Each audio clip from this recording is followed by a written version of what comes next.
सबको विदित है, प्रत्येक दिवस होता ही है और आज भी यह कार्यक्रम शुरू हो रहा है। और आज का जो विषय है, लाइव चर्चा का विषय, लिंग क्या है, लिंग पूजा, सेक्स एजुकेशन, यौन शिक्षा और लिंग पूजा भी होती है क्या, तो इसके पीछे क्या रहस्य है। पहले भी किसी ने पूछा था कि इस विषय पर आप थोड़ा सा स्पष्ट रूप से, यद्यपि इस विषय पर पहले भी वीडियोस में बना चुका हूं, पहली बार बना रहा हूं ऐसी बात नहीं है, छोटी मोटी चर्चाएं कई पीछे के वीडियोस में होती रही है, लेकिन कोई कह रहा था कि आप इस विषय पर अलग से एक व्याख्यान ले आएं, अलग से एक वीडियो ले आएं, ताकि उसके माध्यम से ही लोग समझ सकें। तो ऐसी भी किसी की इच्छा थी, चलिए ठीक है। लेकिन साथ ही अभी पीछे क्या हुआ कि जैसा कि आपको पता है कि वाराणसी में, काशी में ज्ञानवापी मंदिर को लेकर, क्षमा करें अब ज्ञानवापी मंदिर मैंने बोल दिया, क्योंकि ज्ञानव्यापी मंदिर ही हो सकती है, भला पता नहीं किसी मस्जिद का नाम ज्ञानवापी कैसे है। ठीक है, यह भी एक बड़े सोचने की बात हो जाती है कि किसी मस्जिद का नाम ज्ञानवापी कैसे हो सकता है। ठीक है, तो ज्ञानवापी मस्जिद में जो शिवलिंग मिला और उसकी ऐसे पूजा की बातें शुरू हुई, तो कोई मौलाना जी बार बार बोल रहे थे कि अरे तुम लोग लिंग की पूजा क्यों करते हो, लिंग की पूजा क्यों करते हो। तो इस प्रकार से वो बोल रहे थे कि लिंग की पूजा क्यों करते हो। तो आज का विषय इस उद्देश्य से ही है कि लिंग क्या है, लिंग का अर्थ क्या है। वैसे लिंग शब्द पर पहले कई बार वीडियोस बन चुके हैं, योग सूत्र में लिंग मात्र वीडियो है, विवेक चूड़ामणि में लिंग शरीर पर वीडियो है। तो लिंग का अर्थ क्या है पहले तो हम यह समझेंगे, फिर लिंग पूजा को समझेंगे। क्या लिंग पूजा को सेक्स वर्शिप समझा जा सकता है? वर्शिप इज डिफरेंट थिंग, पूजा अलग चीज है। पूजा का अर्थ हम वर्शिप से नहीं निकाल सकते हैं सीधा सीधा, तो वो भी हम समझने का आज प्रयास करेंगे। तो ये जो सारे विषय हैं, इन विषयों पर आज चिंतन करते हुए हम लोगों को आगे बढ़ना है। तो लिंग क्या चीज है, सर्वप्रथम तो हमें यही समझने की आवश्यकता है कि लिंग क्या चीज है। तो लिंग शब्द का अर्थ किस प्रकार से लिया जाए, तो मैं कोई अर्थ बताऊं इससे ज्यादा अच्छा है कि हम शास्त्रों को ही पढ़ लें कि शास्त्रों में किस प्रकार से इस शब्द का प्रयोग मिलता है। पतंजलि योग सूत्र में मिलता है, उपनिषदों में मिलता है, और फिर आपके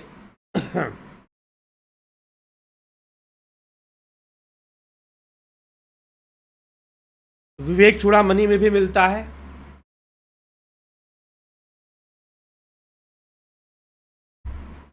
तो विवेक चूड़ामणि में जो उद्देश्य लिखा गया है, जो बातें बताई गई हैं लिंग के विषय में, उस पर भी हम चर्चा करेंगे। योग सूत्र को भी देख लेते हैं, योग सूत्र में क्या कहा गया है और फिर इसको कैसे समझाया गया है, कैसी बातें की गई, उनको हम पहले समझ लेते हैं। उसके बाद हम बाकी विषयों पर हम आगे चलेंगे। तो चलिए, सर्वप्रथम आपको पतंजलि योग सूत्र के साधना पाद के 19वें सूत्र में, योग सूत्र है ये महर्षि पतंजलि का, उसमें सूत्र आता है। सूत्र क्या आता है? विशेषा विशेष लिंग मात्र लिंगानी गुण परवाणी। विशेषा विशेष लिंग मात्र लिंगानी, विशेष मतलब भूतों की जो इंद्रियां हैं, जो जीव की इंद्रियां, उसे विशेष कहा जा रहा। अविशेष तन्मात्र अस्मिता, वो अविशेष है, केवल चिन्ह मात्र अर्थात लिंग। लिंग का अर्थ है चिन्ह, लिंग मात्र मतलब चिन्ह मात्र, महत तत्व को चिन्ह कहा गया है। और चिन्ह शून्य जो प्रकृति, चिन्ह शून्य प्रकृति है, लिंग शून्य प्रकृति है। ये चार सत्वादी गुणों की अवस्थाएं, ये गुणों की अवस्था है। कौन कौन सी गुणों की अवस्था है? विशेष, अविशेष, लिंग मात्र और अलिंग मात्र अलिंगानी, विशेष विशेष लिंग मात्रा लिंगानी गुण परवाणी, ये गुणों की अवस्थाएं हैं। विशेष अवस्था गुणों की इंद्रियां हैं, अविशेष अवस्था तन्मात्राएं हैं, और जो लिंग अवस्था है वो महत तत्व है, और जो अलिंग अवस्था है वो स्वयं प्रकृति है, क्योंकि प्रकृति चिन्हित नहीं होती। तो इस सूत्र के अनुसार, महर्षि पतंजलि के इस सूत्र के अनुसार, लिंग शब्द का अर्थ है चिन्ह। चिन्ह, इसीलिए महत तत्व को भी लिंग कहा गया है। महत अर्थात बुद्धि तत्व, भगवान कृष्ण इसी को कहते हैं महत ब्रह्म योनि। महत ब्रह्म योनि, श्रीमद् भगवद गीता में महत ब्रह्म योनि लिखा गया है। तो महत तत्व सांख्य शास्त्र में प्रकृति के विकास क्रम में, जब तक प्रकृति का विकास प्रारंभ नहीं होता, विकास कहने का मतलब इवोल्यूशन, उसमें कुछ चेंजेस आना, कुछ gradual development, gradual changes. What is evolution? Evolution का अर्थ क्या है? Evolution is the process of gradual changes.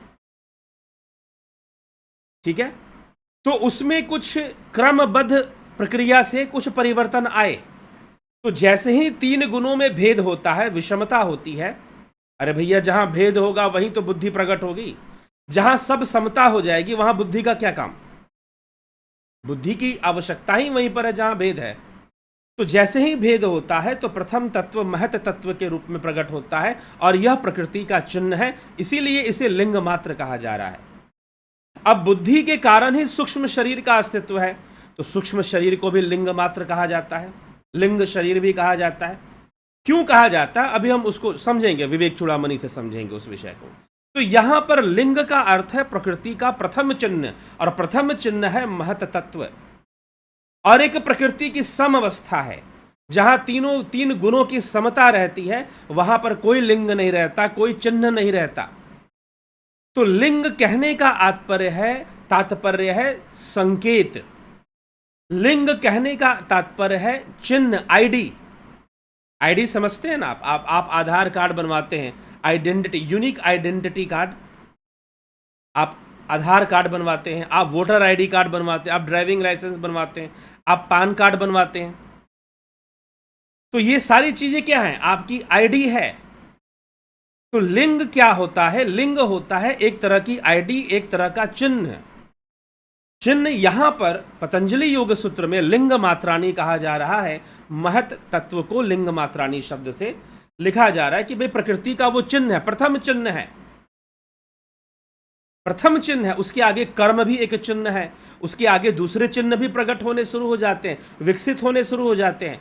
महत से अहत बन जाता है, चित्त बन जाता है, अहंकार, अहंकार से ज्ञानेन्द्रियां, कर्म इंद्रियां, पंच तन्मात्राएं और कर्म आदि का भी निर्माण हो जाता है, और जीव कर्म चक्र में फंसा रहता है। तो ये सारी चीजें प्रकृति के प्रथम चिन्ह, प्रथम लिंग से हुआ।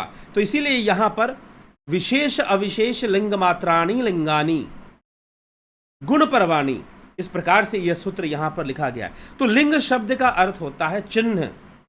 लिंग शब्द का अर्थ होता है चिन्ह, एक तरह का मार्क, एक तरह की मार्किंग। जैसे कि कोई मार्क है, जैसे कि हम किसी संकेत से कोई बात समझते हैं, जैसे कोई साइन बोर्ड है।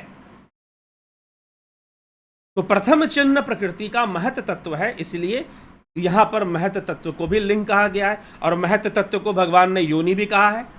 भगवान श्री कृष्ण श्रीमद् भगवद गीता में लिखते हैं महत ब्रह्म योनि। तो ये महत ब्रह्म योनि भी कहा गया है। तो महत ब्रह्म योनि की चर्चा भी सिर्फ फिर गीता में हमें मिल जाती है। तो अब इन सभी बातों का, ये लिंग का ये अर्थ निकलता है कि लिंग का अर्थ है चिन्ह। वैसे हम शिव सूत्र की चर्चा चल रही है, शिव सूत्र में शाक्त उपाय समाप्त हो चुका है, आणव उपाय शुरू होने वाला है। लेकिन आज जो चर्चा ली गई है वो समसामयिक है।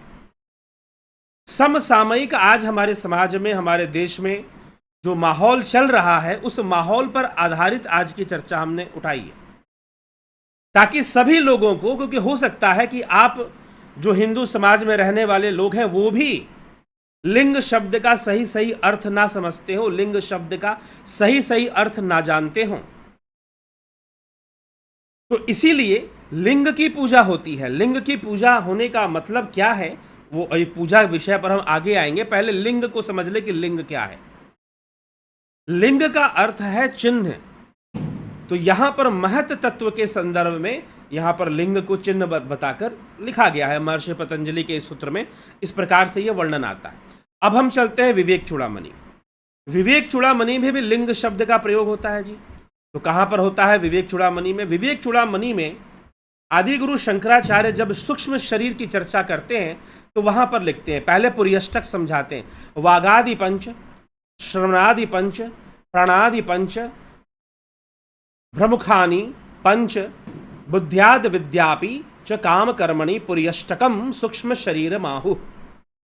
वागादि पंच कर्मेंद्रियां अर्थात वाग आदि पंच कर्मेंद्रियां, श्रवण आदि पंच अर्थात श्रवण आदि पांच ज्ञानेंद्रियां, तो कर्मेंद्रियां और ज्ञानेंद्रियां।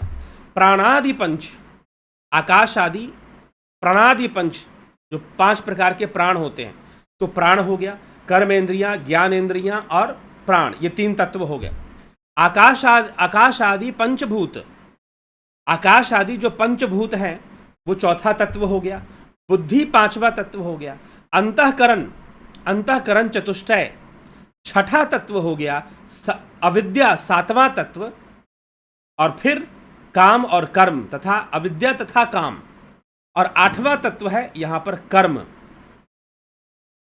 अविद्या को लिया गया है कामनाओं में और फिर माना गया है, और कर्म को 8वां तत्व बताया जा रहा है। इन 8 तत्वों से कर्मेंद्रियां, ज्ञानेंद्रियां, प्राण, भूत, बुद्धि आदि अंतःकरण चतुष्टय में आ जाते, तो बुद्धि, अविद्या, काम और कर्म रट लीजिए, नहीं तो दोबारा बोल दूं। ज्ञानेंद्रियां, कर्मेंद्रियां, प्राण, अंतःकरण, पंचभूत, अविद्या, काम और कर्म, ये कितने हो जाते हैं? 8 तत्व हो जाते हैं। इन 8 के मिलने से सूक्ष्म शरीर बनता है। इन 8 के मिलने से सूक्ष्म शरीर बनता है। कर्मेंद्रियां नंबर 1, ज्ञानेंद्रियां नंबर 2, ध्यान दीजिए, प्राण नंबर 3, पंचभूत नंबर 4, अंतःकरण नंबर 5, और फिर अविद्या 6, कामनाएं 7 और कर्म 8। इन 8 तत्वों के मिलने से सूक्ष्म शरीर बनता है। उसी को कहते हैं बुद्ध्याद विद्यापि च काम कर्मणि पुर्यष्टकम सूक्ष्म शरीर माहु। यह पुर्यष्टकम, यह अष्टक तत्वों से, 8 तत्वों से बनने वाला यह सूक्ष्म शरीर है। अब आगे आदि गुरु शंकराचार्य लिखते हैं, इदम शरीरम शृणु सूक्ष्म संगितम लिंगम। सूत्र पढ़ लीजिए आप, 99 सूत्र है ये विवेक चूड़ामणि का।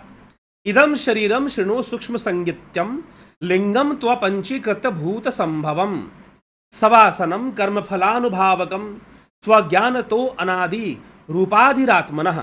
यह सूक्ष्म शरीर ही लिंग शरीर है। अपंचीकृत भूतों से उत्पन्न हुआ है। अपंचीकृत, इसकी रचना अपंचीकृत है। इसमें जितने भी भूत हैं, आकाश, वायु, जल, अग्नि, पृथ्वी, ये 5 अपंचीकृत, मतलब एक विशेष अनुपात में इनका मिलन नहीं होता। अपंचीकृत रूप से ये भूत सूक्ष्म शरीर में है और इसी को लिंग शरीर कहते हैं। यह वासना युक्त होकर कर्म फलों का अनुभव करने वाला यही अनुभव करता है। सवासनम कर्म फलानुभावकम, कर्म फलों का अनुभव कौन करता है? शरीर को दुख मिलता है लेकिन अनुभव कौन करता है? इसीलिए मैं कई बार रिपीट करके कहता हूं, जब शरीर मृत हो गया डंडे मार लो, कोई रिएक्शन नहीं होगा मृत शरीर में, क्योंकि उसमें सूक्ष्म शरीर नहीं है। इसीलिए इसको लिंग शरीर कहते हैं। ये कर्म फलों का भोग करने वाला यह लिंग शरीर है और स्वस्वरूप का ज्ञान न होने के कारण आत्मा की अनादि उपाधि है।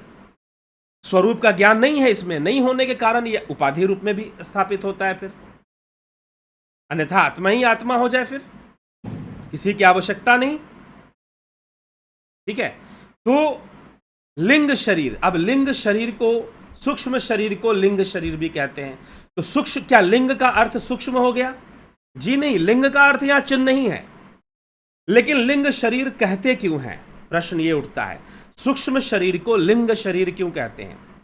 सूक्ष्म शरीर को लिंग शरीर इसलिए कहते हैं क्योंकि सूक्ष्म शरीर ही, आप सजीव हैं, मैं यहां पर बोल रहा हूं, आप सुन रहे हैं, आप ऑनलाइन मुझे देख रहे हैं और मैं यहां बोल पा रहा हूं, क्योंकि लिंग शरीर ही हमारी पहचान है।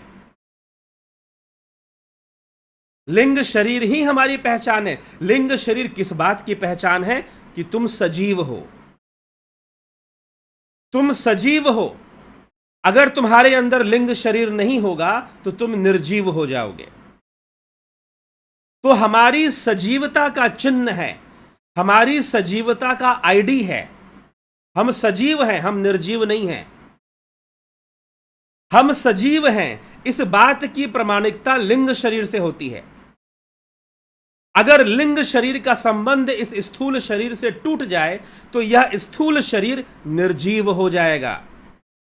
अगर कोई वस्तु निर्जीव है, इसका मतलब उसमें लिंग शरीर नहीं है, क्योंकि सारी शक्ति लिंग शरीर का, कर्म करने वाला और कर्मों के फल का भोग करने वाला यह लिंग शरीर है। इसके होने से कोई सजीव होता है और इसके नहीं होने से कोई निर्जीव हो जाता है। इसीलिए इसको लिंग शरीर, क्योंकि ये आपके सजीव होने का प्रमाण दे रहा है कि आप सजीव हैं, यू आर लिविंग बीइंग। तो आप लिविंग क्यों हैं? क्योंकि आपके अंदर लिंग शरीर है, मतलब सूक्ष्म शरीर है। अगर आपके अंदर सूक्ष्म शरीर नहीं होता तो आप सजीव ना होते। जब मृत्यु आती है तो यह लिंग शरीर ही देह को त्याग करता है। जब मृत्यु आती है तो यह लिंग शरीर ही देह का त्याग कर देता है, और लिंग शरीर जब देह को छोड़ देता है तो यह जो शरीर है यह निर्जीव हो जाता है। यह कोई प्रतिक्रिया नहीं देगा, यह कोई कर्म नहीं करेगा, ना कर्मों का फल भोगेगा। ठीक है? तो लिंग शब्द का अर्थ है चिन्ह। वह एक चिन्ह है, चिन्हित करता है, इसीलिए उसके माध्यम से चिन्हित होता है, इसीलिए लिंग शब्द का अर्थ है। अब इसी प्रकार से स्त्री और पुरुष जिन अंगों के माध्यम से चिन्हित होते हैं उनको भी लिंग कह दिया गया। लेकिन इसका मतलब यह नहीं कि वो अंग लिंग होते हैं। लिंग की पूजा करने का मतलब यह नहीं कि भाई उन अंगों की पूजा होती है। पहली बात तो यह समझ लें, लिंग पूजा मतलब चिन्ह, जो शिव का चिन्ह है। जब हम शिव लिंग की बात करते हैं तो जो शिव का चिन्ह है, और शिव की अवस्था समाधि की अवस्था है, शिव की अवस्था नाद की अवस्था है, शिव की अवस्था खेचरी अवस्था है। खेचरी, खेचरी का अर्थ क्या है जी? अभी तो खेचरी अवस्था पे हमने वीडियो बनाया था। खे मतलब आकाश, चरी मतलब गमन करने वाला। नाद ध्यान से ही खेचरी अवस्था प्राप्त होती है। खेचरी मुद्रा लगाकर अगर नाद ध्यान करोगे तो बहुत तेजी से अध्यात्म की ओर बढ़ोगे, ऊंचाई पर जाओगे और बहुत कुछ अनुभव करोगे, अपने सारे पिछले जन्मों को भी देख लोगे। कोई बड़ी बात नहीं है। सही से ध्यान योग करने वाले, आजकल क्या क्या चलता है, पास्ट लाइफ और ये पास्ट लाइफ रिग्रेशन, क्या क्या, सही से ध्यान योग करोगे तो कोई बड़ी बात नहीं है कि अपने पिछले जन्मों को नहीं देख पाओगे। व्यक्ति जान सकता है कि पीछे क्या क्या हुआ था, अपने चित्त को खुरेद कर बहुत सारा नॉलेज ले सकता है। आवश्यकता है साधना करने की।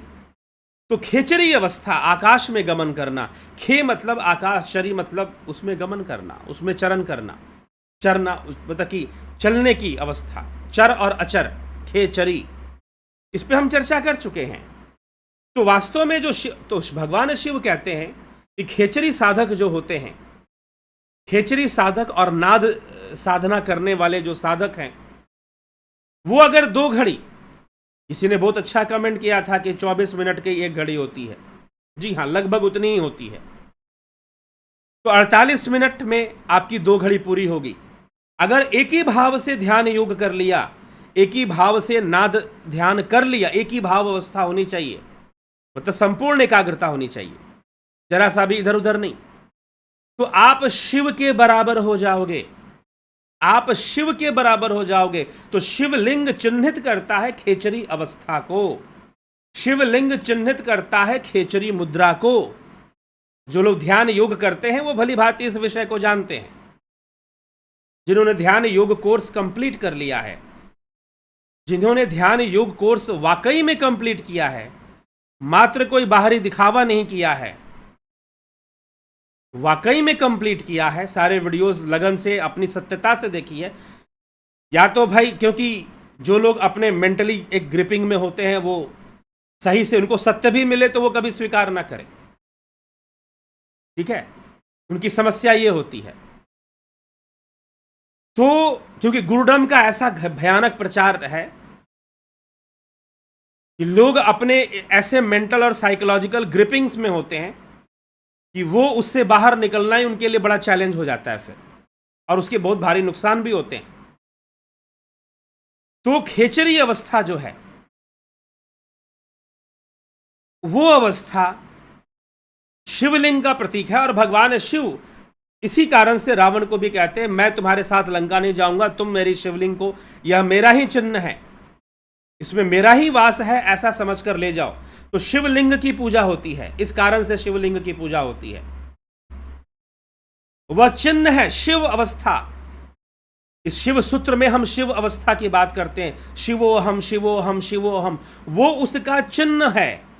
शिव का चिन्ह होने के कारण वह शिवलिंग कहलाता है। शिव का चिन्ह है तो चिन्ह का अर्थ होता है लिंग, इसीलिए सूक्ष्म शरीर को भी लिंग कहा गया है, सूक्ष्म शरीर को भी लिंग कहा गया है। अब बाहरी शरीर में जिन अंगों से स्त्री पुरुष चिन्हित होते हैं उन अंगों को भी लिंग कह दिया जाता है। फिर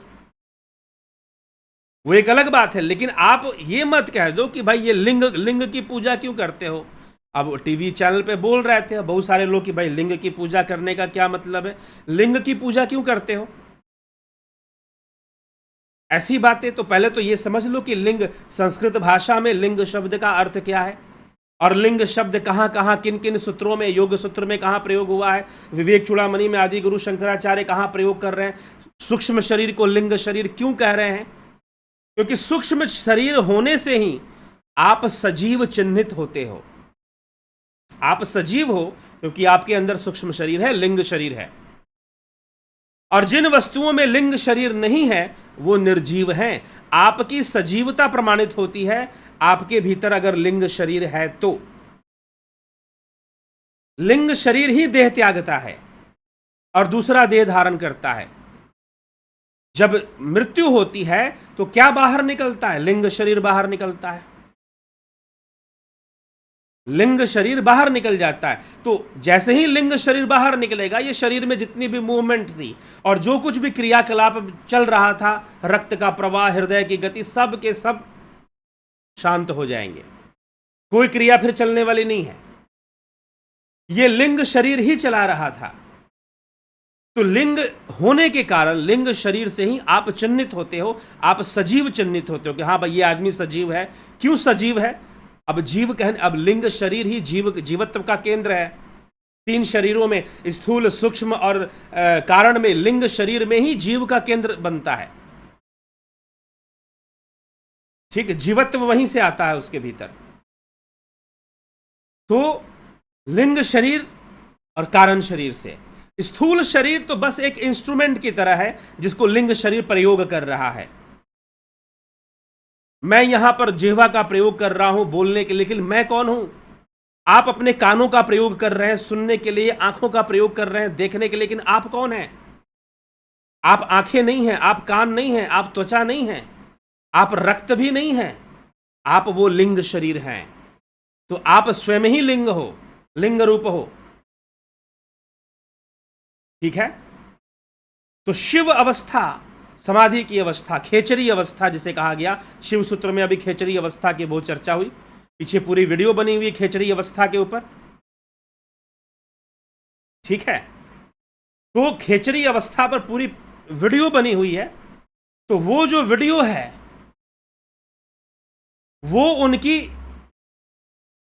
वो खेचरी अवस्था, समाधि अवस्था की चर्चा करता है।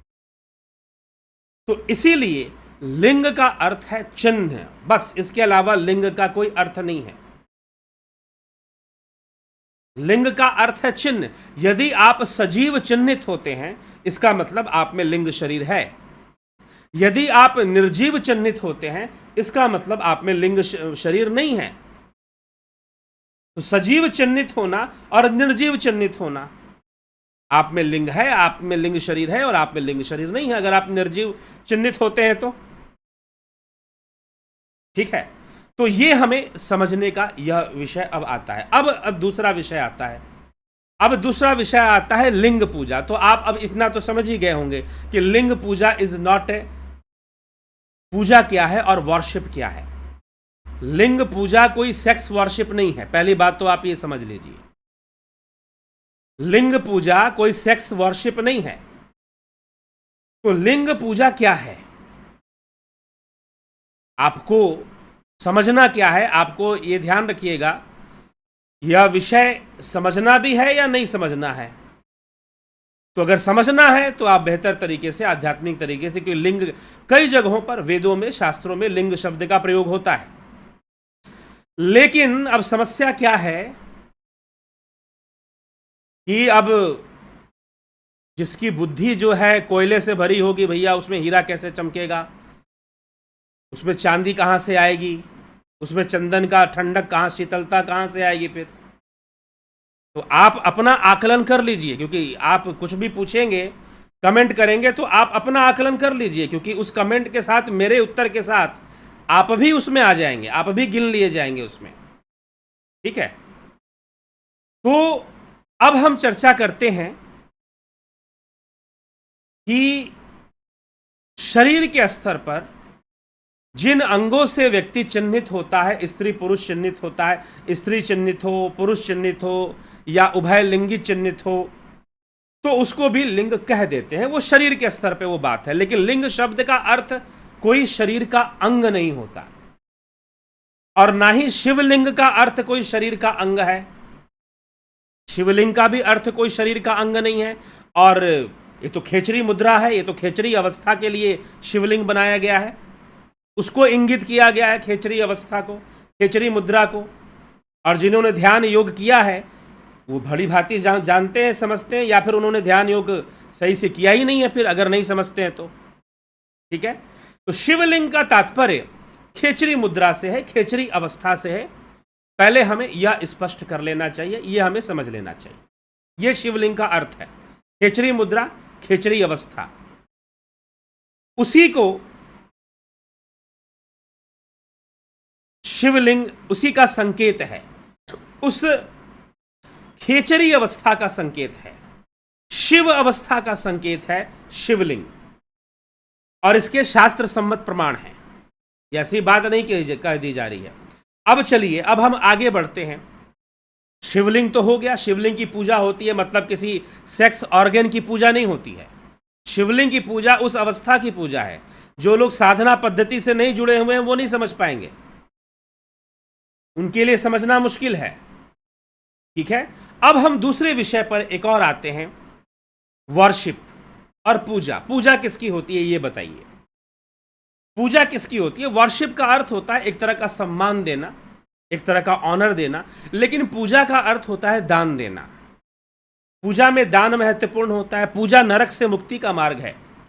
पू नामक एक नरक होता है, पू नामक एक नरक होता है, उसके बचने के लिए, नरक से मुक्ति के लिए पूजा की जाती है, दान पुण्य किया जाता है, सम्मान दिया जाता है, प्रकृति के तत्वों को, प्रकृति की शक्तियों को सम्मान दिया जाता है।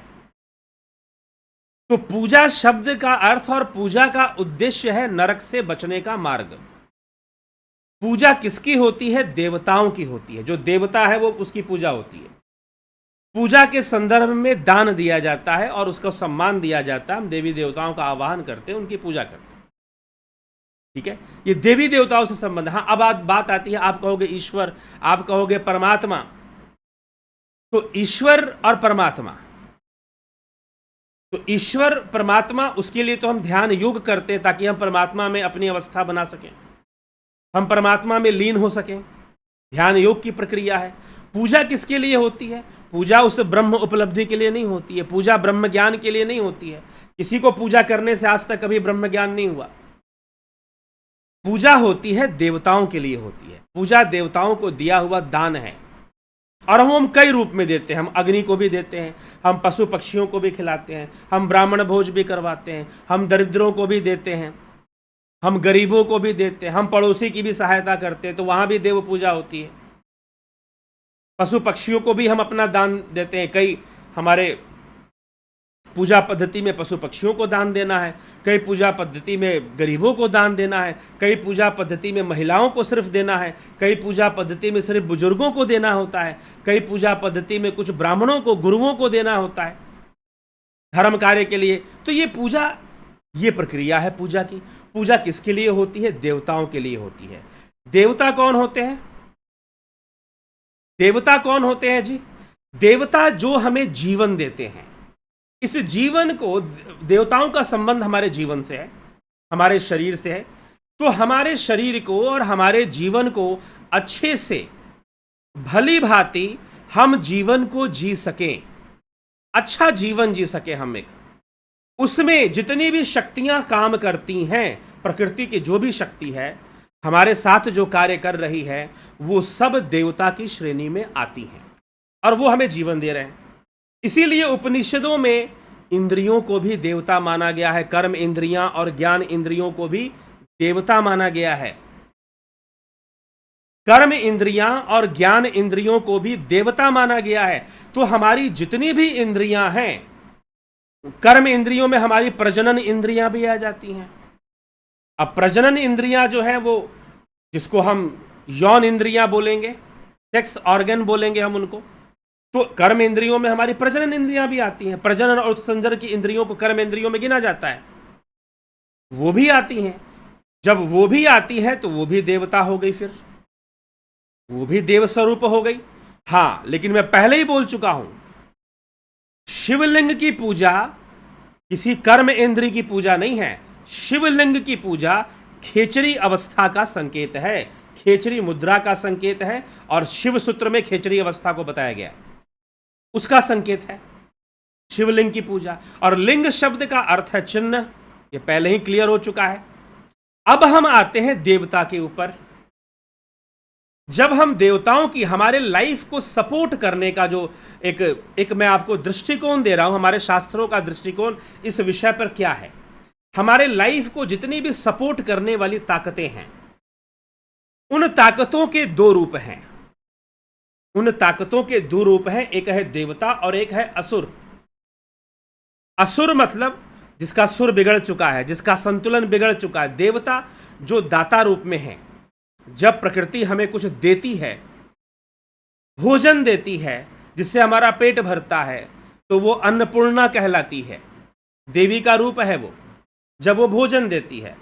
लेकिन वही भोजन अगर बिना किसी नियम के खाओगे, वही भोजन अगर बिना किसी नियम के खाओगे, you have no any rule and regulation how to eat and what to eat, आपको क्या खाना है और आपको क्या नहीं खाना है आपको नहीं पता है, और किस समय खाना है, किस समय नहीं खाना है, कितने समय पर खाना है, कितने समय पर नहीं खाना है, आपको कोई नॉलेज नहीं है।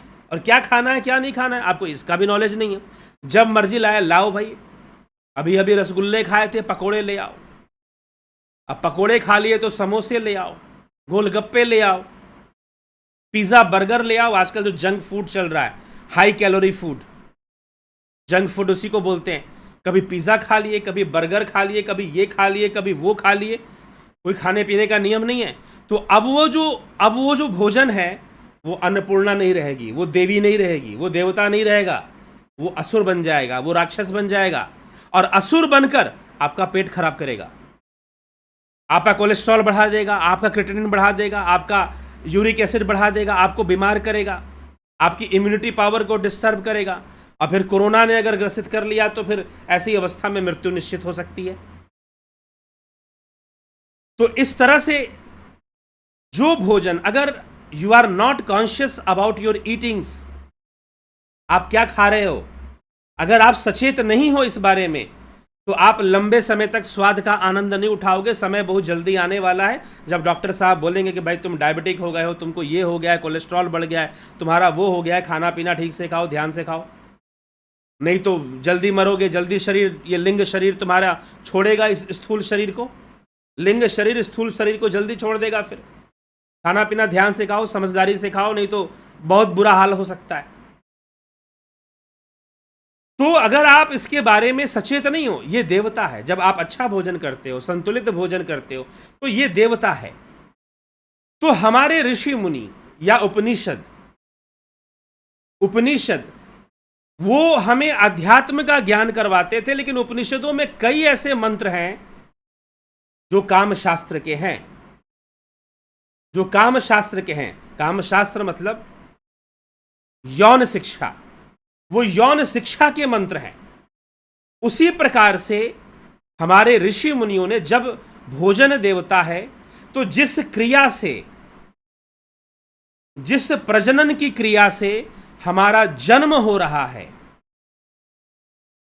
वह क्रिया भी देवता है, वह भावना भी देवता है, और उसी भावना को हम कामदेव के नाम से जानते हैं कि कामदेव है, क्योंकि उससे हमें जीवन मिल रहा है। लेकिन आज के समय में यौन विषयों को हमने गाली बना दी है, गाली।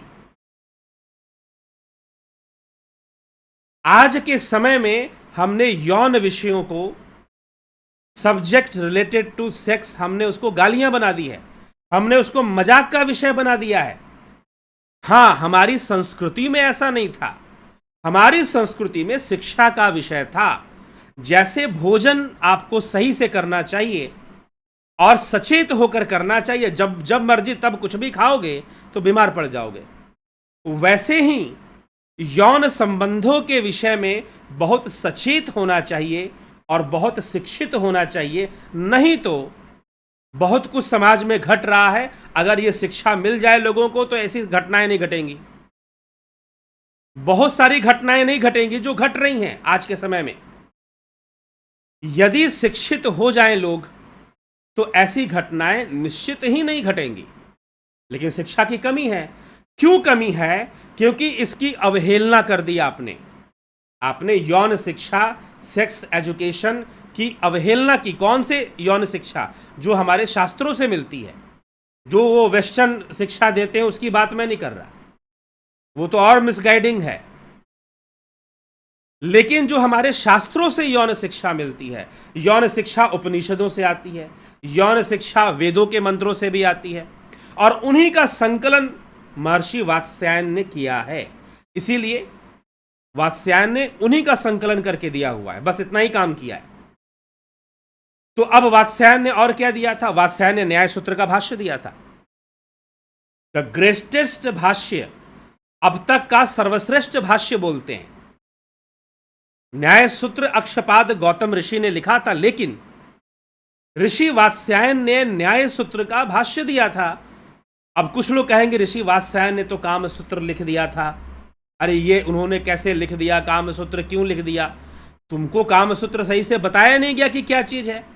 तुमने काम सूत्र की नॉलेज फिल्मों से ली है, फिल्मों के डायलॉग से तुमने जाना है कि काम सूत्र क्या है। लेकिन खुद से विचार करो कि न्याय सूत्र का भाष्य देने वाले वात्स्यायन भला काम सूत्र क्यों लिखने लगे? उनको क्या आवश्यकता पड़ गई काम सूत्र लिखने की? न्याय सूत्र का भाष्य देने वाले जो वात्स्यायन हैं, वो काम सूत्र भला क्यों लिखेंगे? उनको क्या आवश्यकता पड़ गई?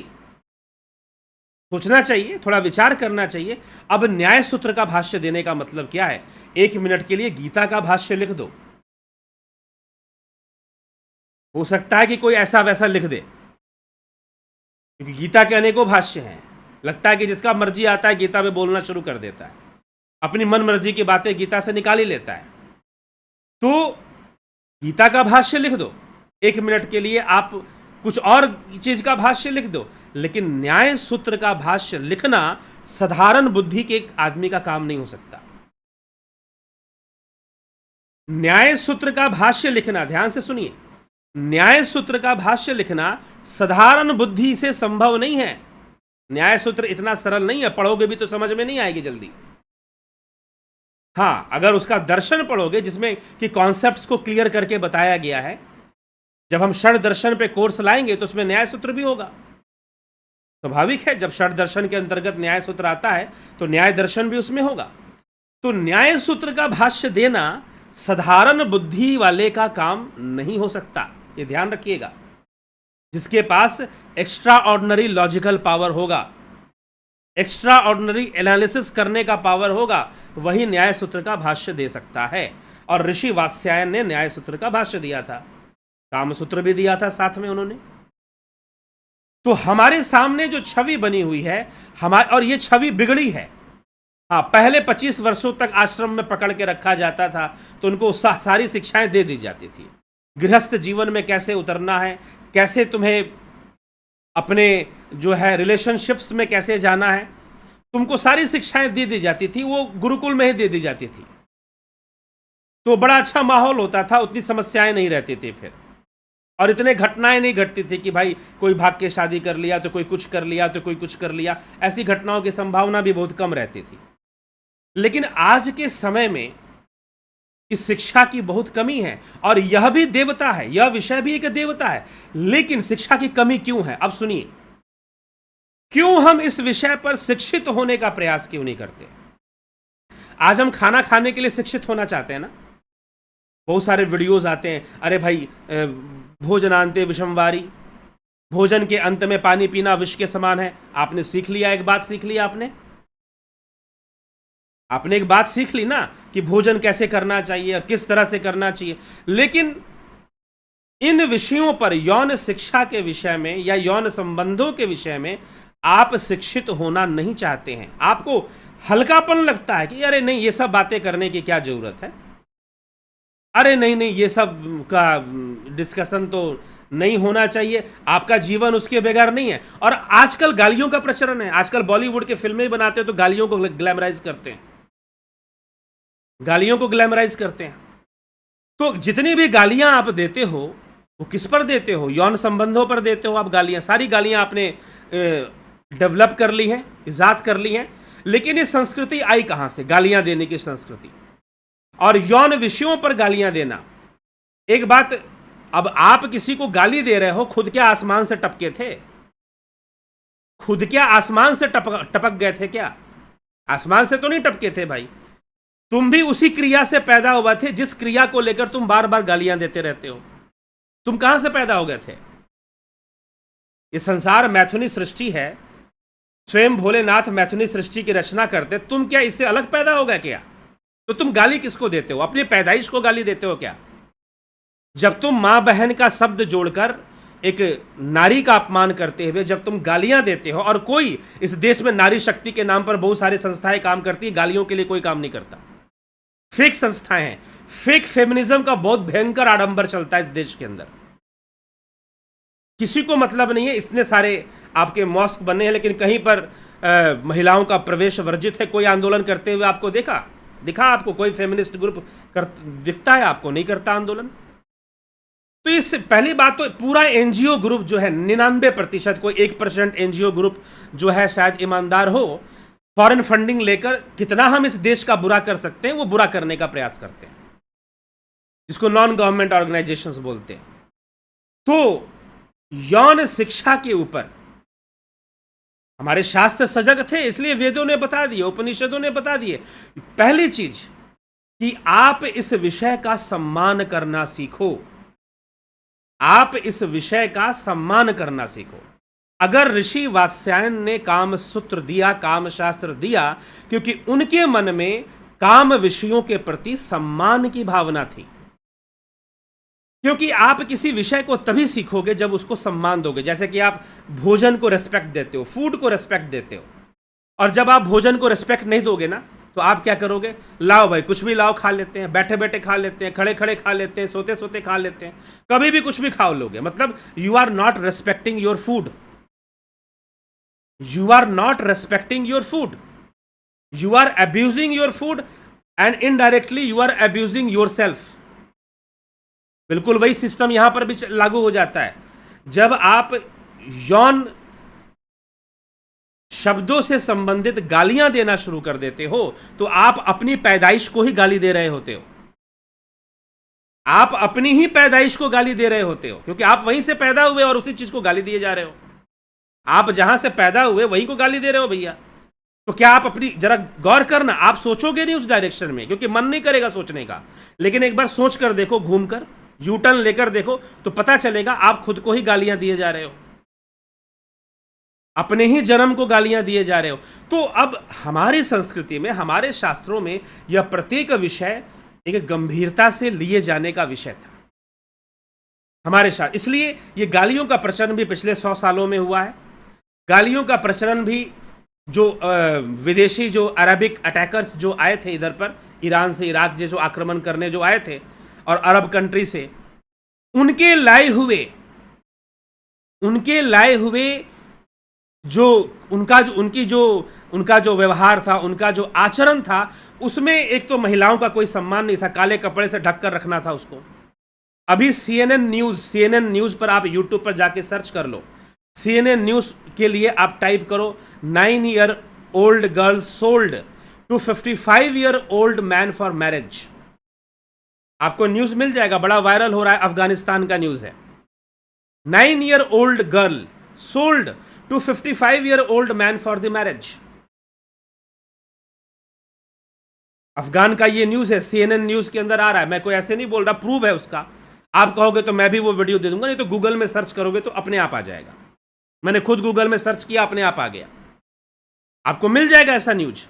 क्योंकि वहां पर इस चीज का कोई रिस्पेक्ट नहीं था, क्योंकि नारी को एक खेती समझा गया, बच्चे पैदा करने की खेती समझा गया। कितना अधिक नारी को नीचा दिखाया जा सके वो कल्चर वहां पर था, वो कल्चर वहां पर चलता था। इसलिए एक बार जब यूरोप में एक ग्रुप था जिसने ये दावा किया कि नहीं, जो ईसा मसीह थे वो विवाहित थे, ही वॉज मैरिड, तो कहते हैं कि 1 महीने के अंदर 1 लाख महिलाओं की हत्या कर दी गई, 1 महीने के अंदर। तो जिस संस्कृति में नारी का सम्मान नहीं होगा, वहां पर आपको यौन विषयों पर गालियां चलेंगी, उसका अपमान चलेगा, मजाक चलेगा। लेकिन आप विचार कीजिए कि न्याय सूत्र लिखने वाले महान बुद्धिजीवी वात्स्यायन और महान योगी वात्स्यायन, भला काम सूत्र जब उन्होंने लिखा होगा तो क्या मजाक सोचकर लिखा होगा? क्या एक एडल्ट एंटरटेनमेंट सोचकर लिखा होगा? खुद से सोचो, क्या एडल्ट एंटरटेनमेंट सोच के लिखा होगा? जी नहीं, ज्ञान का भंडार उन्होंने उसमें दिया हुआ है, और सही में सही तरीके से संस्कृत भाषा और उस समय के उनके अपने समय के अनुकूल उन्होंने बातें लिखी है। लेकिन यदि सही भाषा से और सही तरीके से इस विषय को समझ लिया जाए तो व्यक्ति का यौन जीवन सुधर जाए और वो इस विषय के प्रति बहुत सजग हो जाए, सचेत हो जाए। अगर शिक्षित हो जाए, आपको पता चलेगा, आपके घर के बच्चे वैसे ही नहीं भागेंगे, वो। नहीं तो आजकल क्या है कि जरा सा कोई सुंदर दिखा, हैंडसम दिखा, स्मार्ट दिखा, 4 नजरें मिली, भैया हो गया रिलेशनशिप। ठीक है, तो आजकल तो ये चल रहा है। और आप चाहते हो, अब थोपने की प्रथा बहुत ज्यादा है। माता पिता बेचारे खुद शिक्षित नहीं है तो बच्चों को क्या शिक्षित करेंगे, कहां से शिक्षित करेंगे? एक तो ये समस्या, ना समाज शिक्षित, ना स्कूलों में इसकी कोई चर्चा, ना शिक्षित करने की चर्चा, ना गंभीरता से समाज की रक्षा की कोई चिंता नहीं। तो यही सब होता है। और फिर अब आप अगर गरुड़ पुराण पढ़ लीजिए, गरुड़ पुराण के अंदर गर्भाधान का काल बताया गया। भाई गर्भाधान कब करना चाहिए स्त्री पुरुष को? उपनिषदों में ऐसे कई मंत्र हैं। अब हम उन मंत्रों को अभी नहीं लाना चाहते, क्योंकि अगर हम पूरी तरह से बातों को नहीं बताएंगे तो अधूरी बातें अच्छी नहीं लगेंगी। लेकिन जब इस विषय पर हम कोर्स ले आएंगे तो वो कोर्स जो होगा उनमें उन मंत्र, वो सारे मंत्र, उपनिषदों में कई ऐसे मंत्र हैं जहां पर यौन संबंधों के बारे में सचेत करते हुए बहुत सारी बातें लिखी हुई हैं। तो इन विषयों को हमें सही से समझना पड़ेगा और समाज को जागरूक होना पड़ेगा। ये कोई मजाक का विषय नहीं है। आपका जीवन जिस आधार पर चलता है, आपने उसको गाली का विषय बना दिया है, आपने उसको अपमान का विषय बना दिया है। और तथाकथित ये जो आश्रम बैठे हुए हैं, ये तथाकथित ये जो आश्रम है, जहां पर अभी मुझे किसी ने बताया कि हमारे आश्रम में हमारे गुरुजी ने कहा कि भाई बिल्कुल शादी नहीं करनी है, बिल्कुल किसी तरह के रिलेशनशिप में नहीं जाना है आपको, ब्रह्मचर्य का पालन अब वो थोप रहे हैं, लेकिन सिखा नहीं रहे कि ब्रह्मचर्य करना कैसे है। दे आर नॉट टीचिंग, वो टीच नहीं कर रहे, थोप रहे हैं। और कैरेक्टर का आजकल वो भी एक चलता है ना, एक पॉलिटिक्स चलती है कि भाई किसी के कैरेक्टर पर आप वो कर दो, आप आरोप लगा दो, अरे ये तो देखो, ये तो ऐसी बातें करता है, ये तो ये काम कर रहा था। तो आश्रमों में, एक आश्रम मैंने देखा, वहां पर ऐसा ही माहौल। अगर उनका कोई, आश्रम में बहुत सारे साधु प्रचारक थे, उनके प्रीचर टीचर जो भी थे, जो कि साधना करवाते थे और प्रवचन वगैरह दिया करते थे। गुरुजी तो अपना मस्त अपना कमरे में एसी में रहते थे। तो उनके शिष्य लोग, जो प्रचारक शिष्य लोग थे, वहां पर कैसा माहौल कि अगर किसी प्रचारक शिष्य को कंट्रोल करना है, देखे कि कंट्रोल से बाहर जा रहा है, तो कैसे भी इसके चरित्र पर लांछन लगा दो, और लांछन लगा दो, देखो अपने आप बैकफुट हो जाएगा, कंट्रोल में आ जाएगा, कंट्रोल में आ जाएगा वो। तो एक तो ये भी गेम खेला जाता है फिर। लेकिन इन सब चीजों का समाधान है यौन शिक्षा, और वो भी शास्त्र सम्मत यौन शिक्षा। इन सभी विषयों का समाधान है ये। तो सबसे पहले हमारी संस्कृति में, हमारे शास्त्रों में यह जो विषय है, जितने भी यौन विषय हैं, ये सब एक गंभीर विषय हैं। और जैसे देवताओं का सम्मान होता है, इस विषय का भी सम्मान, क्योंकि जब तक आप भोजन का सम्मान नहीं करोगे, सुनो ध्यान से, जब तक आप भोजन का सम्मान नहीं करोगे, if you will not respect your food, अगर आप भोजन का सम्मान नहीं करोगे, तो भोजन कैसे करना है इस बात की भी आप चिंता नहीं करोगे। इसीलिए इन विषयों का सम्मान था, रेस्पेक्ट से देखा जाता था, सम्मान था, और यह शिक्षा का विषय था, जानकारी का विषय था। नहीं तो अब आप ज्योतिष ले लीजिए, ज्योतिष में आप कुंडली मिलान करते हैं, योनिकूट मिलान करते हैं, आप भकूट मिलान करते हैं, किस लिए करते हैं? For better compatibility. दो लोगों का विवाह हो तो उनकी एक बेटर कंपैटिबिलिटी हो, उनकी जो एनर्जी लेवल है वो एक जैसी हो। और जब वह मिलान, आजकल क्या है कि भाई लोग देखते हैं कि भाई हाँ, लड़का बहुत नौकरी, बड़ी नौकरी कर रहा है, लाखों में रुपया कमाता है, वाह भैया मैं तो बेटी की शादी कर देता हूँ, दहेज भी दे देता हूँ, 10 लाख और दे देता हूँ उसको, 20 लाख तक दहेज चलता है, 25 लाख तक दहेज चलता है। आपने दहेज दे दिया, नौकरी वाली लड़का भी ढूंढ दिया, लेकिन जिस विषय से गृहस्थ जीवन वास्तव में सुखी होना था, उस पर आपने कोई फोकस नहीं किया। आपने ना कुंडली मिलान किया, ना ज्योतिष का सहारा लिया, ना योनिकूट मिलान किया, आपने कुछ किया नहीं। आपको पता भी नहीं कि वो कैसा रहने वाला है, आपने तो बस ऊपर ऊपर से सारी चीजें देख ली, ऊपर ऊपर से सारी चीजें देख ली। तो यदि आदमी इस विषय को लेकर थोड़ा सा नॉलेजेबल हो जाए, शिक्षित हो जाए, अगर सही समय पर जो टीनेजर्स हैं, जो युवा हैं, अगर वो शिक्षित हो जाएं, तो वो खुद अपने संबंधों के बारे में बहुत सचेत हो जाएंगे। वो खुद किसी रिलेशनशिप में जाने के पहले 1000 बार सोचेंगे कि कहीं हम अगर इनकम्पैटिबल गलत रिलेशनशिप में अगर जल्दबाजी में जाते हैं तो हमारा बहुत नुकसान हो जाता है, और नुकसान लोगों का होता है, बहुत भारी भारी नुकसान होता है। तभी जाकर सुसाइड केसेस होती है, तभी जाकर लोग डिप्रेशन में जाते हैं, क्योंकि सिर्फ रिलेशनशिप बनाने में या शादी ब्याह के मामले में वो बाहरी आवरण को ही देखते हैं, बाहरी रंग रूप को देख लिया, पैसा देख लिया कि हाँ भाई बंदा पैसे वाला है बहुत, ठीक है, तो और आप जो है रिलेशनशिप के लिए तैयार हो जाते हो। लेकिन यदि प्रकृति के सूक्ष्म, इस विषय में प्रकृति के सूक्ष्म बहुत सारे ज्ञान है, यदि आदमी जान ले, तो शायद युवा खुद ही बहुत सचेत हो जाए इन सब मामलों में। जागरूकता की, उसे जबरदस्ती थोपना नहीं पड़ेगा कि भैया तुम ऐसे रहो, वो खुद वैसे रहना शुरू कर देगा, सही समय पर अगर सही ज्ञान मिल जाए तो। लेकिन ज्ञान कोई नहीं देता, थोपने का काम सब करते हैं, किसी के पास कोई सिस्टम नहीं है। तो इसीलिए आवश्यकता है, ठीक है हम भी कर रहे हैं, समय लगता है किसी कार्य को करने में, कोई अच्छा सा कोर्स डिज़ाइन करने में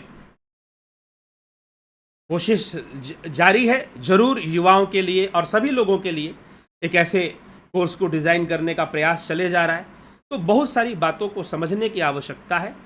तो इस विषय को, जिससे कि सृष्टि होती है, जिससे कि संतान की उत्पत्ति होती है, उसे कृपया गाली का विषय मत बनाइए, उसे मजाक का विषय मत बनाइए। मजाक आप अपना उड़ाते हैं, उस विषय का कोई मजाक नहीं उड़ता। प्रकृति ऐसी चीज है कि आप जो इसमें फेंकोगे वो आपके पास लौट कर आएगी, वो आपके पास लौट कर आएगी। तो मजाक सिर्फ आप अपना बना रहे होते हैं और किसी का मजाक नहीं बनाते। आप गालियां अपनी पैदाइश को दे रहे होते हैं, आप अपने जन्म को ही गालियां दे रहे होते हैं, ना कि किसी और को गालियां दे रहे होते हैं। तो सजग हो जाइए। अभी किसी ने मुझसे पूछा कि अब शब्दों के प्रयोग से तो मातृकाएं भी खराब होती होंगी, नाराज होती होंगी। बिल्कुल हो जाएंगी जी। जो मातृशक्ति है वो आपके विरुद्ध हो जाएगी, प्रकृति आपके विरुद्ध होगी, क्योंकि आप प्रकृति का सम्मान नहीं कर रहे। You are not respecting the nature. और ये ज्यादा वो लोग करते हैं जो किसी आसमानी ताकत में विश्वास करते हैं, हेवनली गॉड में विश्वास करते हैं। वो ज्यादा ये लोग करते हैं। उनके यहां इस चीज का कोई रेस्पेक्ट नहीं है। ये मजाक का विषय है, ये मजाक का विषय है। और यहां भारत के लोगों ने भी उसी चीज को अडॉप्ट कर लिया है। लेकिन आप इतिहास में अगर जाएंगे, यदि आप इतिहास में जाएंगे, हिस्ट्री में अगर आप जाते हैं और शास्त्रों को पढ़ते हैं हमारे, तो आपको मिलेगा कि यह विषय भी मजाक का विषय नहीं था, यह शिक्षित होने का विषय था। और इस विषय में अगर आप एक अच्छा जीवन जीना चाहते हैं तो आपको इस विषय में शिक्षित होना अत्यंत अनिवार्य है। यदि हम चाहते हैं, क्योंकि अब तो खुलापन आ गया है ना, अब तो माता पिता भी अपने बच्चों को, जो शहरों में कई माता पिता हैं, बच्चों पर ज़्यादा ध्यान नहीं देते कि किसके साथ घूम रहा है, क्या रिलेशनशिप है। लेकिन ठीक है, खुलापन आया है, वह भी बुरा नहीं है, लेकिन शिक्षित होना जरूरी है। अगर किसी व्यक्ति को खाने पीने की छूट दे दो, अच्छी बात है, लेकिन अगर वो एजुकेटेड नहीं है तो कुछ भी खाएगा। फिर क्या कब खाना है, क्या नहीं खाना है। सुबह में खीरा खाइए, रात को खीरा मत खाइए। रात को खीरा कीड़ा होता है, सुबह में खीरा हीरा होता है। ऐसे कई सारे सूत्र हमें मिलते हैं। ठीक है, भोजन के विषय में शिक्षा। तो अगर आपको खाने पीने की छूट दे दी और you are not educated about eating और फूड, यदि आपको फूड से, न्यूट्रिशन का एजुकेशन आपको नहीं है कि हमें कैसे खाना खाना चाहिए, तो भैया अगर खाने की छूट दे दी, लाओ भाई दबा के खा लेते, कुछ भी खा लेते, ये भी लाओ वो भी लाओ, और फिर पड़ जाओगे बीमार। इसलिए लोग बीमार पड़ते हैं, सुखी नहीं होते, स्वाद का आनंद भी नहीं आता, संतुष्टि भी नहीं होती। भरपेट ठूस भी लिया, संतुष्टि भी नहीं हुई, आनंद भी नहीं आया। वही स्थिति इन संबंधों के विषय में भी लागू हो जाती है, क्योंकि आप शिक्षित नहीं है इस विषय में, आप एजुकेटेड नहीं है। और जहां एजुकेशन आ जाएगा, जहां पता चल जाएगा कि ये मिस्टेक्स हमें नहीं करनी चाहिए, उस समय किसी को ज्यादा समझाना नहीं पड़ेगा। उस समय किसी को ज्यादा समझाना नहीं पड़ेगा, व्यक्ति खुद ही सचेत हो जाएगा कि भाई हाँ ठीक है, बचना चाहिए, बहुत सारे मामलों में बचना चाहिए, सुरक्षित रहना चाहिए। ठीक है, तो ये जीवन को सुखी करना है, संतुष्ट करना है, एक संतुष्ट जीवन जीना चाहते हैं प्रत्येक विषय में, चाहे वो आपके भोजन का विषय हो, चाहे वो आपके जीवन का विषय हो, चाहे यौन संबंधों का विषय हो। आप यदि संतुष्ट और सुखी होना चाहते हैं तो आपके लिए ज्ञान का होना बहुत जरूरी है, इस विषय की शिक्षा का होना भी बहुत जरूरी है। इसीलिए मातृकाओं का अपमान मत कीजिए, कामदेव का अपमान मत कीजिए, देवताओं का अपमान मत कीजिए, प्रकृति का अपमान मत कीजिए। इसीलिए हमारे यहां देवी कामाख्या की पूजा होती है। तो कभी भी आप ऐसी गलतियां करना बंद कर दीजिए और अपनी संस्कृति की पुनरावृत्ति करिए। हमारी संस्कृति क्या है, इसमें इसकी पुनरावृत्ति होनी चाहिए। नहीं होगी तो समाज पतन की ओर जा रहा है और पतन की ओर जाता रहेगा। और उनको समझा दीजिए कि लिंग शब्द का अर्थ क्या होता है। जो हिंदू धर्म से जुड़े हैं लेकिन जानते कुछ भी नहीं है, औपचारिकतावश बस जुड़े हुए हैं, तो क्या हो जाएगा उससे। तो लिंग शब्द का अर्थ क्या होता है, और इन सभी विषयों में अगर हम सचेत हो जाएं, सजग हो जाएं। पहली बात तो सम्मान करना सीखिए इस विषय का। इसको गाली का विषय मत बनाइए, इसको मजाक का विषय मत बनाइए। इसे शिक्षा का विषय बनाइए और इस विषय में शिक्षित होकर जीवन में कितना सुधार हो सकता है इसका अंदाजा आप नहीं लगा सकते।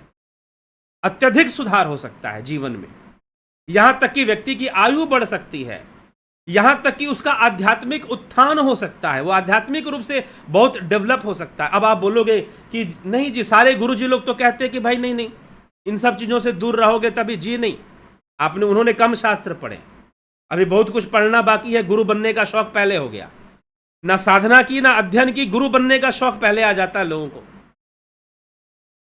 ठीक है, इसीलिए मैं कहता हूं गुरुजी कहो मत मुझको, क्योंकि गुरु बनने के लिए सब तैयार हो जाते हैं, गुरु बनने का शौक पहले हो जाता है। ऐसा बिल्कुल नहीं है। यहां तक कि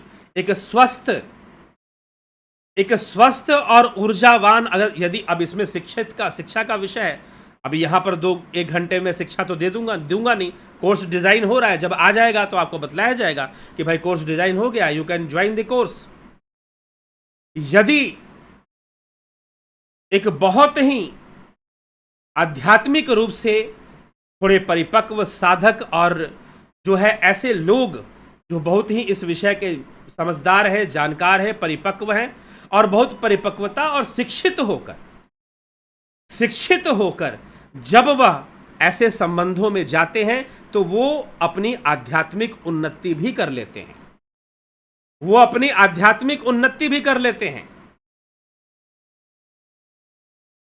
नहीं तो नहीं कर पाते। नहीं तो बाधा तो हर चीज बाधा है। क्या भोजन बाधा नहीं है? आपकी आध्यात्मिक उन्नति में भोजन भी बहुत बड़ा बाधा है।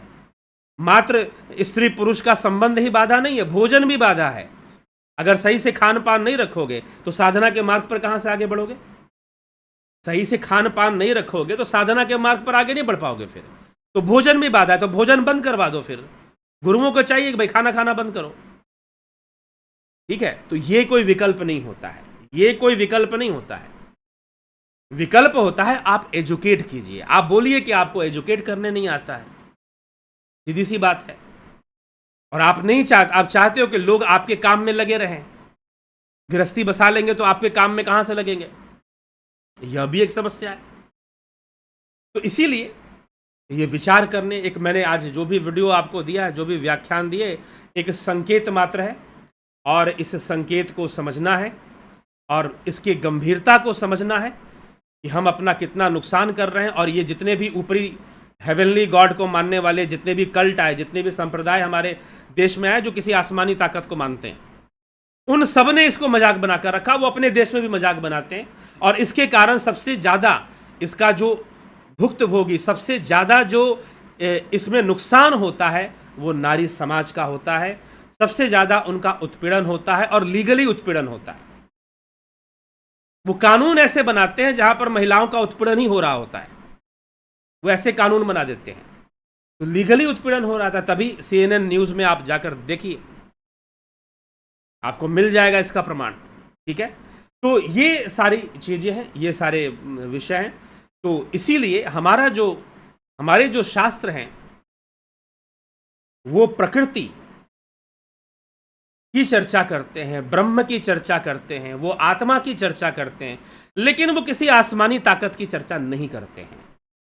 इस अंतर को समझिए। इसलिए मैं कहता हूं God is not equal to Ishwar, God is not equal to देवता।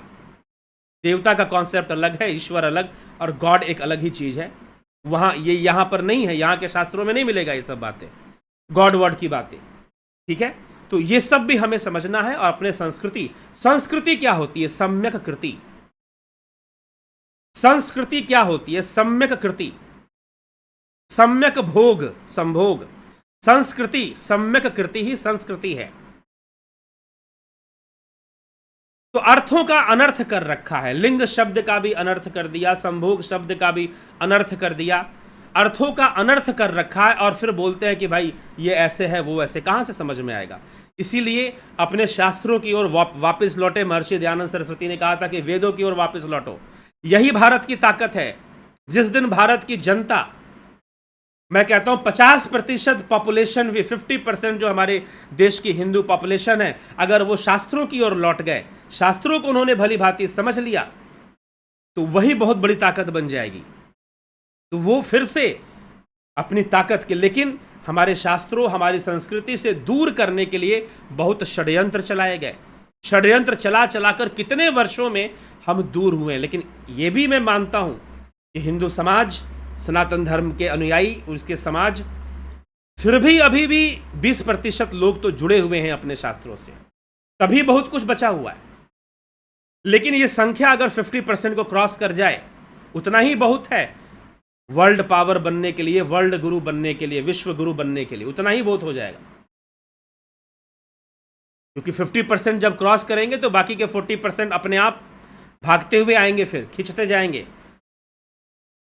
ठीक है, लेकिन बहुत लंबा प्रोसेस चला है संस्कृति को खराब करने का, तब जाकर भी 100% खराब तो नहीं हुआ है।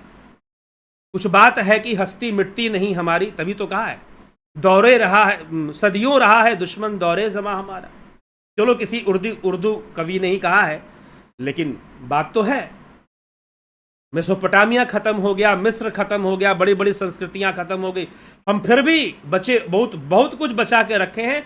और इतना बचा के रखे हैं कि अगर हम विकसित हो गए तो निश्चय ही विश्व गुरु, विश्व शक्ति के रूप में यह देश जाना जाएगा और यह संस्कृति जानी जाएगी, इसमें कोई संशय नहीं है। आवश्यकता है कि लौटिए अपने शास्त्रों की ओर, लौटिए अपनी संस्कृति की ओर, और आज से प्रण लीजिए कि हम मातृकाओं का अपमान नहीं करेंगे, अब शब्दों का प्रयोग नहीं करेंगे, हम यौन विषयों को मजाक में नहीं लेंगे और उनके ऊपर गालियां नहीं देंगे। हम वास्तव में खुद को ही गालियां दे रहे होते, किसी और को नहीं दे रहे होते। ठीक है, तो चलिए इसी के साथ मैं विराम दूंगा।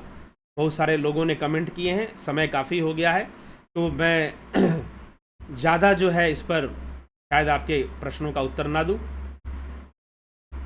अहम ब्रह्मास्मि नवजोत नाथ जी, राकेश मराठे, राजू पाल जी, बहुत अभिनंदन है आपका।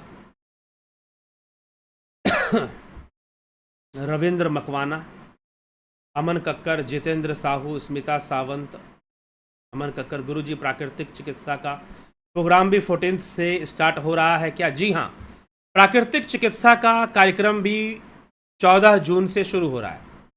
शिवा शर्मा, एके त्यागी, ब्रह्मपाल कुमार, रूपलाल विश्वकर्मा, उषा श्रीवास्तव, रमेश पेशवानी, श्वेता राय सिन्हा, विंदेश्वरी मिश्रा, श्वेता कुमारी, गोविंद प्रसाद नीमा, राम प्रकाश, माधुरी कोल्हे, सतीश मास्टर, विष्णुचंद्र मौर्य, रामविलास जी, शिवम भट्ट, सोमू, विनोद कुमार शर्मा, वीकू कुचाडिया, रतन सिंह, सरोज कृष्णानी, प्रभुजी लाल, योगटेक, एसपी सैनी, पंकज सोनी, जलाराम रायका, विनोद कुमार सूद, रचना आरके नरसाराम, पूनम सिंगला, ज्योति दत्ता, एके भट्ट जी, मोहन रावत, नीति सिन्हा, कन्हाई कुमार, कालेंद्र सेठ, एके भट्ट, बहुत कड़ा व सत्य तार्किक विवेचन दिशा देने वाला कालेंद्र सेठ, आपका बात से मोटिवेशन मिलते हैं, ओम तत्सत।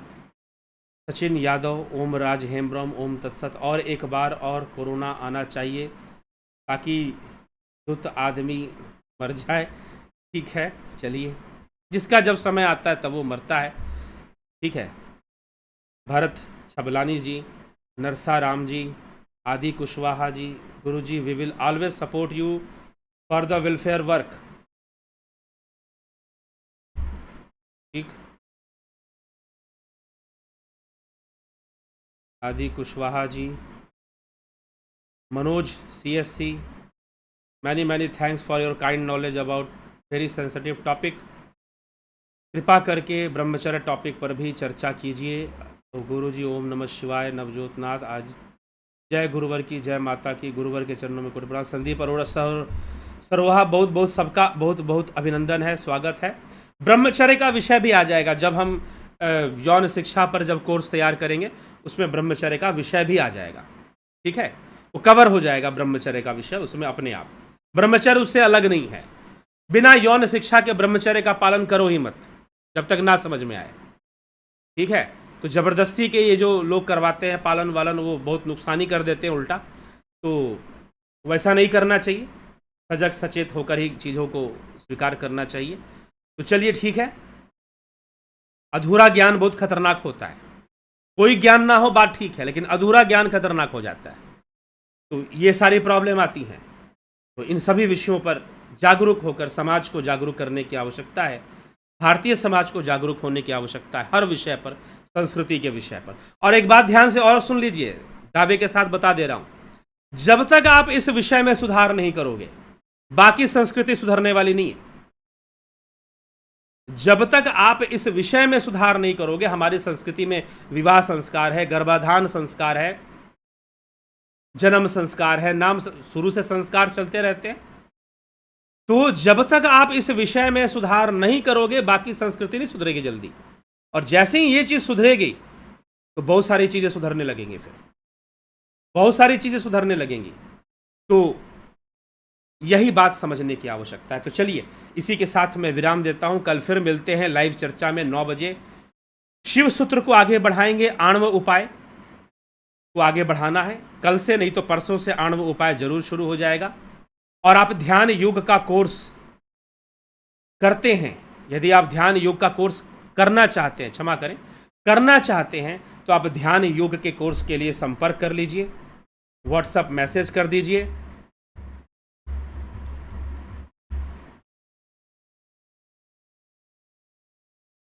ठीक, ध्यान योग के कोर्स के लिए आप संपर्क कर आप व्हाट्सएप मैसेज करेंगे तो उस पर आपको जानकारी मिल जाएगी। और ध्यान योग के साथ प्राकृतिक चिकित्सा में भी कैसे भोजन करना चाहिए, इन सब विषयों को बताया जाता है। ठीक, तो वो भी विषय बहुत महत्वपूर्ण विषय है प्राकृतिक चिकित्सा का। भोजन से और शरीर की कई क्रियाओं से संबंधित, कई चिकित्सा से संबंधित कई क्रियाएं बताई जाती हैं। तो एक महत्वपूर्ण विषय है वो भी। तो हमें प्राकृतिक चिकित्सा के विषय में भी अगर आप जानकारी लेना चाहते हैं, उसका भी कोर्स 14 जून से शुरू होगा। ध्यान योग स्पिरिचुअल हीलिंग का भी कोर्स 14 जून से शुरू होगा। ज्वाइन करिए और उसका लाभ उठाइए। ठीक है, तो बहुत बहुत आभार आप सभी का। इसी के साथ आज के हम व्याख्यान को, यहाँ पर इस चर्चा को, लाइव चर्चा को विराम देते हैं। कल फिर मिलते हैं 9 बजे लाइव चर्चा में। बहुत बहुत आभार आप सभी का।